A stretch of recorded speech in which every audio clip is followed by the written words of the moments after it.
Mobile जब आइल तो मनुष्य जाति खातिर वरदान बन के आई, लेकिन कुछ लोग खातिर मोबाइल वज्रपात बन के गिरल। सारा कारोबार मोबाइल से होता, घंटों के काम मिनटों में होता और मिनटों के काम सेकंडों में होता। यहाँ तक कि प्यार मोहब्बत भी आजकल मोबाइल से होता रसम। तो मोबाइल से मोहब्बत भइल, इंटरनेट पर भइल शादी, आ पार्क में सुहाग रात मनावत आलू मुखिया जी लोग के नाती। मोबाइल पर ढेर दिन से चलत रहा चक्कर, आ मोबाइल दहेजऊ के लेके हो गई रफू चक्कर। एक तरफ भइल हानि, दूसरा तरफ भइल फायदा। आ भाड़ में गईलन पोथी पत्रा लेके आपन कायदा।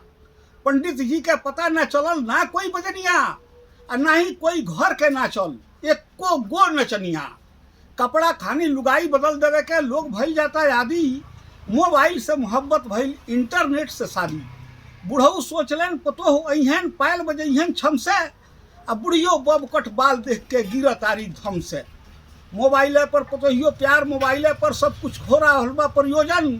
आ पर्स में रखले बाड़ी 2 डिब्बा परिवार नियोजन। बुढ़ियों के सपना सपने रह जाई, बुढ़ियों के सपना सपने रह जाई, बने खातिर दादी। मोबाइल से मोहब्बत भइल, इंटरनेट से भइल शादी, भाई इंटरनेट से शादी।